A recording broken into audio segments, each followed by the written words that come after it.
Hello दोस्तों। आइए start करते हैं आज का वीडियो। आज के वीडियो में हम करेंगे एक प्रैक्टिस सेट जो हमारे एसएससी सीएचएसएल के एग्जाम के लिए इम्पोर्टेंट होगा। इसमें मैं कुछ आपको प्रीवियस ईयर्स के क्वेश्चन कराऊंगी, उसके साथ ही कुछ अन्य इम्पोर्टेंट क्वेश्चन कराऊंगी जो आपके एग्जाम के लिए इम्पोर्टेंट हो सकते हैं। तो आइए स्टार्ट करते हैं पहले क्वेश्चन से। पहला क्वेश्चन है हमारा, एथिकल रिलीजन पुस्तक के लेखक कौन है? तो जो पुस्तकों से रिलेटेड जो भी क्वेश्चन है या पुस्तकें इंपॉर्टेंट जो पुस्तकें हैं उनको आप कवर कर लीजिए, अच्छे से देख लीजिए। इसके साथ ही मैं भी आपको ये सारी जो पुस्तकें हैं उनको एक टॉपिक में करवा दूंगी। तो बताइए कि एथिकल रिलीजन पुस्तक के लेखक कौन है? ए स्वामी विवेकानंद, बी विनोबा भावे, सी Mahatma Gandhi, D Vipin Chandra Pal.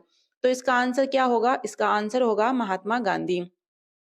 Ethical religion पुस्तक के लेखक कौन है? महात्मा गांधी। तो देखते हैं कि इनकी अन्य महत्वपूर्ण पुस्तकें कौन सी ये है गांधी जी की।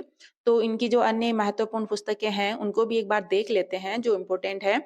इनकी है सत्य के प्रयोग अथवा आत्मकथा, ये गांधी जी की अन्य पुस्तकें हैं। इसके साथ ही मेरी जीवन कथा, राम नाम, मेरे सपनों का भारत, संक्षिप्त आत्मकथा और दक्षिण अफ्रीका के सत्याग्रह का इतिहास। इसके साथ ही गीता बोध, बापू की सीख और Hind Swaraj, very important book. जैसे सत्य के प्रयोग और हिंद स्वराज वेरी इंपॉर्टेंट है, ये एग्जाम में बार बार पूछी जाती है तो आप इनको याद कर लीजिए। और एथिकल रिलीजन पुस्तक के लेखक भी महात्मा गांधी है और इनकी जो और भी अन्य इंपॉर्टेंट पुस्तकें हैं उनको भी आप कर लीजिए। तो अब देखते हैं नेक्स्ट क्वेश्चन क्या है। नेक्स्ट क्वेश्चन है कि महान गणितज्ञ आर्यभट्ट उच्च अध्ययन के लिए किस स्थान पर गए थे? तो जो आर्यभट्ट है वो उच्च अध्ययन के लिए कहाँ गए थे? ए तक्षशिला, बी पाटलिपुत्र, सी काशी, डी कौशाम्बी। तो कहाँ गए थे ये उच्च अध्ययन के लिए? तो इसका आंसर होगा बी पाटलिपुत्र गए थे ये। तो अब हम देखते हैं आर्यभट्ट के कुछ अन्य जो इनकी कृतियां हैं, अवधारणाएं हैं, उनको भी हम देखते हैं कि ये उच्च अध्ययन के लिए तो ये पाटलिपुत्र गए थे। इसके अलावा इनकी कृतियां क्या है? इनकी जो कृतियां हैं वो आर्यभट्टियम और आर्य सिद्धांत, इनकी दो मूल कृतियां हैं। इसके अलावा इन्होंने कौन कौन सी अवधारणाएं दी थी? इनमें से जिनकी अवधारणा है चंद्र ग्रहण और सूर्य ग्रहण की व्याख्या, और उसके साथ ही पृथ्वी का अपनी दूरी पर घूमना और चंद्रमा द्वारा प्रकाश का परावर्तन और ज्यामितीय फलन और एक चर द्विघातीय समीकरण का हल, ये इनकी अवधारणाएं हैं और इनकी कृतियां हैं आर्यभट्टियम और आर्य सिद्धांत। तो आइए स्टार्ट करते हैं, नेक्स्ट क्वेश्चन देखते हैं। नेक्स्ट क्वेश्चन है हमारा थर्ड। थर्ड क्वेश्चन है कि मंडपेश्वर गुफाएं निम्न में से किस शहर के निकट स्थित है? गुफाएं से रिलेटेड भी क्वेश्चन पूछा जाता है एग्जाम में, जैसे कि एलोरा की गुफा, अजंता की गुफाएं। तो इस बार जो नेक्स्ट ईयर जो क्वेश्चन पूछा था, जो लास्ट ईयर में जो क्वेश्चन पूछा गया था वो था कि मंडपेश्वर गुफाएं निम्न में से किस शहर के निकट स्थित है? ये प्रीवियस ईयर्स का क्वेश्चन है। तो ए चेन्नई, बी मुंबई, सी जयपुर और डी पटना। तो ये गुफाएं कहाँ, कौन से शहर के निकट स्थित है? तो इसका आंसर होगा बी मुंबई के निकट स्थित है। तो इन गुफाओं के बारे में हम कुछ और देखते हैं पॉइंट, इंपॉर्टेंट पॉइंट जो बनते हैं। मंडपेश्वर की गुफाएं मुंबई के निकट बोरीवली में स्थित है और इन्हें मोटे पेरियर की गुफाओं के रूप में भी जाना जाता है। इसके अलावा इसमें मूर्तियां कौन कौन सी पाई गई है? ये नटराज, सदाशिव और अर्धनारीश्वर मूर्तियां यहाँ पाई गई है और ये मूल रूप से बौद्ध गुफाएं हैं, और लेकिन ये बाद में चर्च में परिवर्तित हो गई। तो नेक्स्ट क्वेश्चन करते हैं। माउंट जोपुन्नो निम्नलिखित में से किस राज्य में स्थित है? तो ये किस राज्य में स्थित है? ए उत्तराखंड, बी आंध्र प्रदेश, सी सिक्किम, डी हिमाचल प्रदेश। तो ये कहाँ स्थित है? ये सिक्किम में सिक्किम राज्य में स्थित है माउंट जोपुन्नो। तो इसके बारे में हम कुछ इंपॉर्टेंट पॉइंट देखते हैं माउंट जोपुन्नो के बारे में। तो ये सिक्किम में स्थित है, ये पश्चिम सिक्किम में 5,603 मीटर की ऊंचाई पर स्थित है और ये कंचनजंगा राष्ट्रीय उद्यान के अंतर्गत और माउंट थिनचेंगखंग के निकट स्थित है। तो नेक्स्ट क्वेश्चन देखते हैं। नेक्स्ट क्वेश्चन क्या है? पांचवा जो क्वेश्चन है वो है, सौर सेल को सौर पैनलों से जोड़ने के लिए किस धातु का उपयोग किया जाता है? ये प्रीवियस ईयर का क्वेश्चन है। तो सौर सेल को सौर पैनलों से जोड़ने के लिए किस धातु का उपयोग किया जाता है?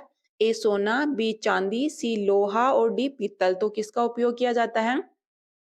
तो ये उपयोग किया जाता है चांदी का। तो देखते हैं इसके बारे में कुछ इंपॉर्टेंट पॉइंट। जब एक सिलिकॉन सेल पर सूरज की रोशनी चमकती है, कैसे इसमें ये इलेक्ट्रॉन उत्पन्न होते हैं, ये देखते हैं कि सिलिकॉन सेल पर जब सूरज की रोशनी चमकती है तो ये इलेक्ट्रॉन को उत्पन्न करती है। और जो सौर पीवी सेल में उपयोग किया जाने वाला चांदी का जो पेस्ट है वो इलेक्ट्रॉनों को इकट्ठा करता है और बाद में ये विद्युत प्रवाह बनाता है। इस प्रकार चांदी इसमें उपयोग होती है। नेक्स्ट क्वेश्चन देखते हैं, जो कि एक पुस्तक से रिलेटेड क्वेश्चन है। ये क्वेश्चन मतलब हर शिफ्ट में क्वेश्चन आता है, कभी कभी 2 क्वेश्चन भी पूछ लिए जाते हैं एक शिफ्ट में। तो देखते हैं, the people's president doctor APJ Abdul Kalam पुस्तक के लेखक कौन है? तो ये पुस्तक किन्होंने लिखी है? ये लिखी है एस एम खान ने लिखी है। नेक्स्ट क्वेश्चन देखते हैं, 7वां जो क्वेश्चन है वह है 2011 की जनगणना के अनुसार केरल का लिंगानुपात क्या है? ये 2011 की जनगणना से रिलेटेड क्वेश्चन भी पूछते हैं। तो इसमें क्या है लिंगानुपात केरल का? 1084, 1044, 1024, 1064। तो इसका आंसर क्या होगा? इसका आंसर होगा 1084। 2011 की जनगणना के अनुसार केरल का लिंगानुपात कितना है? 1084। और भारत का लिंगानुपात कितना है? ये है 943।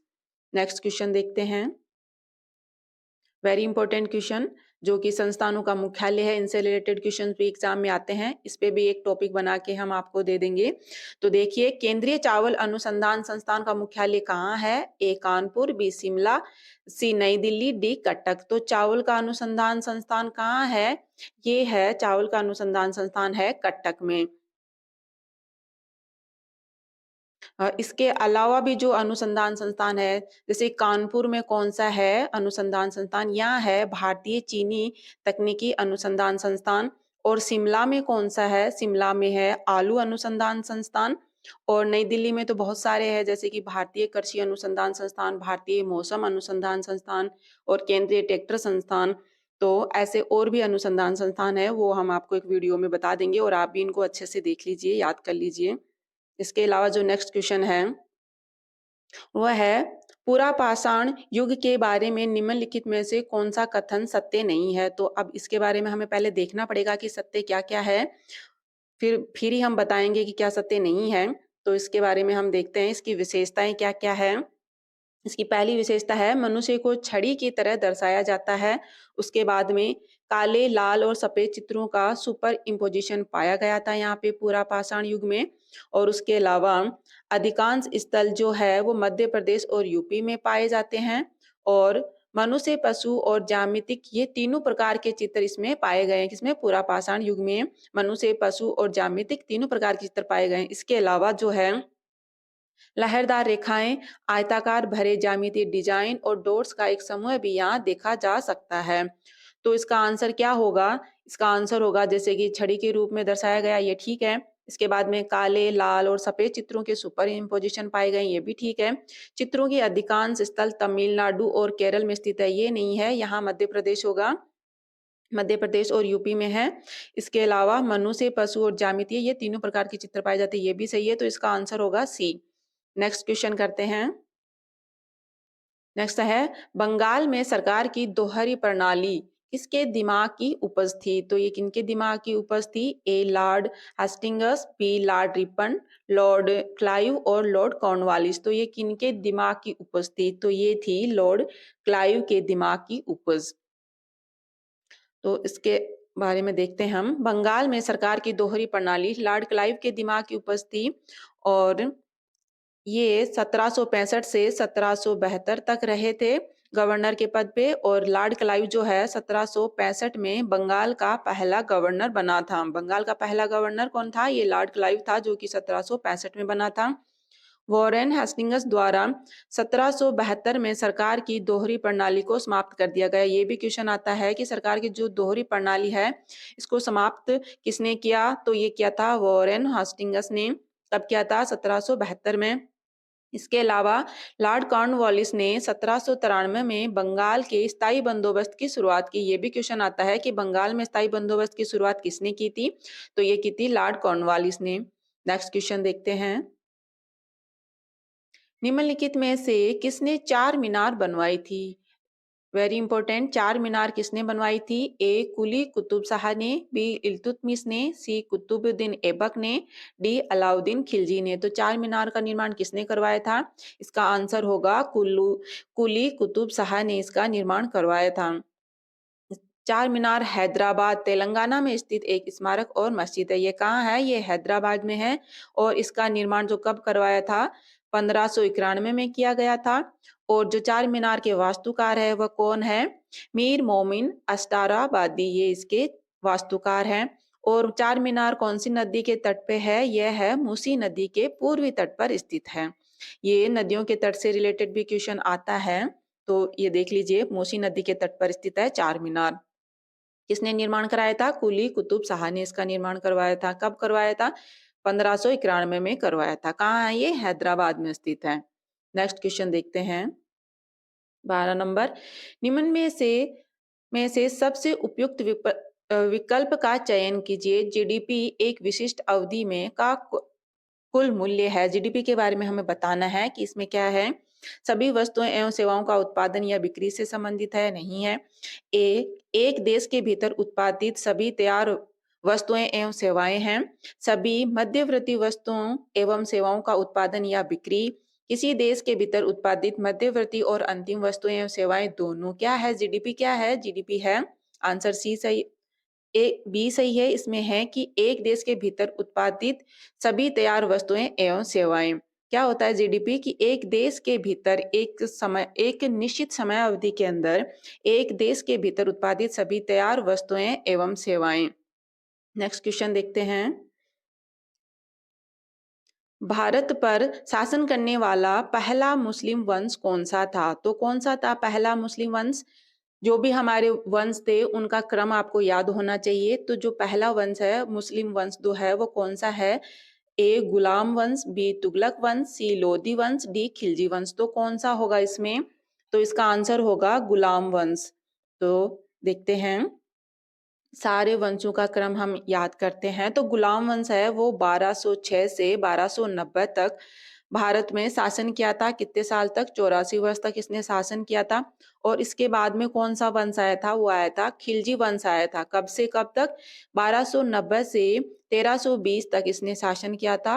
और इसके बाद में तुगलक वंश आया था। वो कब से कब तक रहा? वो 1320 से 1413 तक रहा था। उसके बाद में तुगलक वंश के बाद में कौन सा आया? सैयद वंश आया, जो कि 1414 से 1451 तक रहा। और लास्ट में कौन सा था? लोधी वंश था, जो कि 1451 से 1526 तक रहा। तो इनका आपको क्रम याद होना चाहिए। ये क्वेश्चन आते हैं एग्जाम में कि पहला वंश कौन सा था, गुलाम वंश था, लास्ट वंश कौन सा था, लोधी वंश था। इनका शासन ईयर भी पूछ लेते हैं कि ये कब तक इन्होंने कब से कब तक शासन किया था।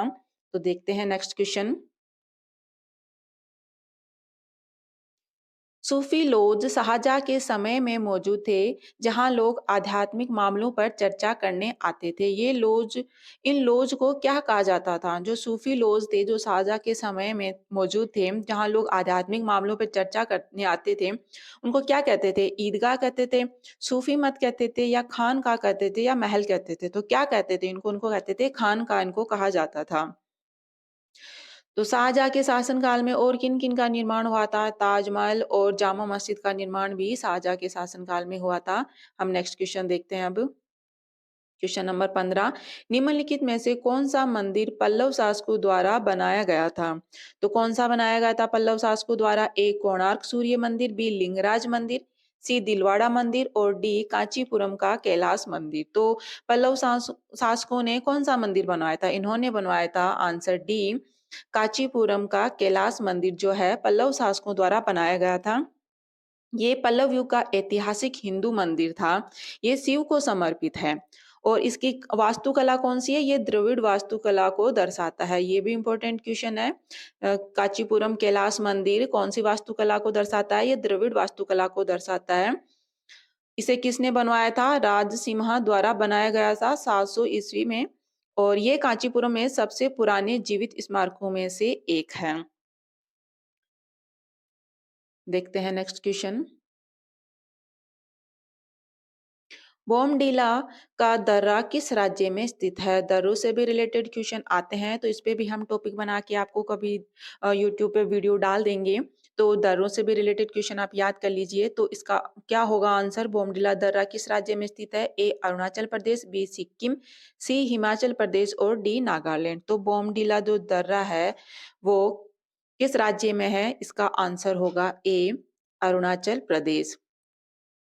अरुणाचल प्रदेश, ये जो दर्रा है, ये दर्रा अरुणाचल प्रदेश को ल्हासा तिब्बत से जोड़ता है और अरुणाचल प्रदेश का एक अन्य दर्रा भी है जो कि दिफू दर्रा है।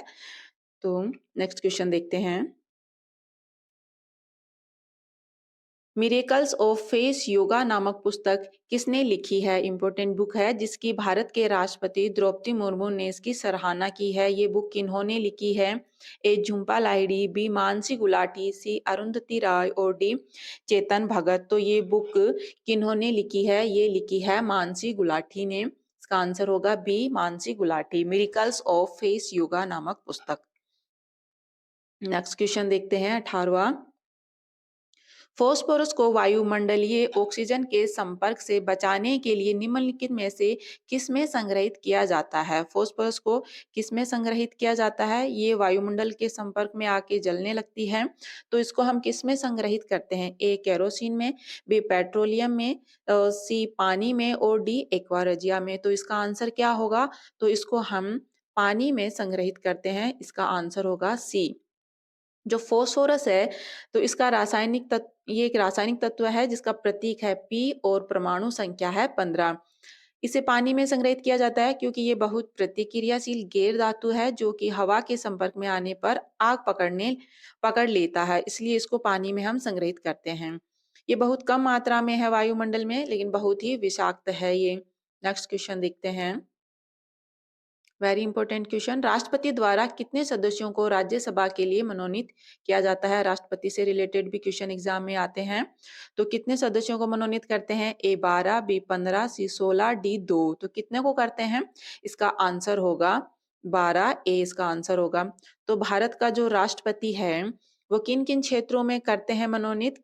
कौन कौन से क्षेत्र है? जो कि है साहित्य, विज्ञान, कला और सामाजिक सेवा। ये 4 क्षेत्र है, याद कर लीजिए इनको, एग्जाम में पूछा जाता है। साहित्य, विज्ञान, कला और सामाजिक सेवा जैसे क्षेत्रों के संबंध में विशेष ज्ञान या व्यवहार अनुभव रखने वाले व्यक्तियों में से राज्यसभा में 12 सदस्यों को मनोनीत किया जाता है। ये एग्जाम में आता है क्वेश्चन कि किन किन क्षेत्रों से ये मनोनीत करते हैं राष्ट्रपति। जो 4 क्षेत्र है वो कौन से हैं? साहित्य, विज्ञान, कला और सामाजिक सेवा। नेक्स्ट क्वेश्चन देखते हैं। नेक्स्ट क्वेश्चन है, जिस प्रक्रिया द्वारा समान आनुवांशिक रूप से समरूप व्यक्तियों का उत्पादन किया जा सकता है उसे क्या कहते हैं? ए प्रजनन, बी क्लोनिंग, सी स्कैनिंग, डी प्रकाश संश्लेषण। तो इसका आंसर क्या होगा? इसका आंसर होगा बी क्लोनिंग कहते हैं इसको हम। नेक्स्ट क्वेश्चन हम देखते हैं 21वां। विश्व मृदा दिवस के अवसर पर किस संगठन ने टिकाऊ खेती के लिए मृदा स्वास्थ्य प्रबंध पर एक राष्ट्रीय सम्मेलन का आयोजन किया है? तो किसने किया है? ए भारतीय मृदा विज्ञान संस्थान, बी नीति आयोग, सी भारतीय कृषि अनुसंधान परिषद और डी भारत की मृदा संरक्षण सोसाइटी। तो इसका आंसर होगा बी नीति आयोग ने किया है। अब नीति आयोग इम्पोर्टेंट है, इससे रिलेटेड क्वेश्चन भी आते हैं कि इसकी स्थापना कब हुई थी। जैसे कि स्थापना 1 जनवरी 2015 को हुई थी। इसके अध्यक्ष नरेंद्र मोदी है। इसका मुख्यालय कहाँ है? नई दिल्ली में है। इसके वर्तमान सीईओ कौन है? तो बीवीआर सुब्रमण्यम है। ऐसे क्वेश्चन नीति आयोग से पूछे जाते हैं, तो आप नीति आयोग को भी अच्छे से देख लीजिए। नेक्स्ट क्वेश्चन करते हैं 22वां क्वेश्चन जो है, पृथ्वी के वायुमंडल में दूसरी सबसे प्रचुर मात्रा में पाई जाने वाली गैस कौन सी है? तो कौन सी है प्रचुर मात्रा में गैस पाई जाने वाली? A oxygen, B nitrogen, C hydrogen और डी कार्बन डाइऑक्साइड। तो इसमें दूसरी दूसरी गैस के बारे में पूछा है, पहली गैस के बारे में नहीं पूछा है। पहली तो नाइट्रोजन है, दूसरी है ऑक्सीजन। इसका आंसर होगा ए। परसेंटेज कितना है? ऑक्सीजन का है 21% और नाइट्रोजन का है 78%। नेक्स्ट क्वेश्चन देखते हैं 23वां क्वेश्चन जो है, निम्नलिखित में से भारत की सबसे पुराने पर्वत या पहाड़ी श्रृंखला कौन सी है? तो ए हिमालय, बी अरावली पर्वत, सी पूर्वी घाट और डी पश्चिमी घाट।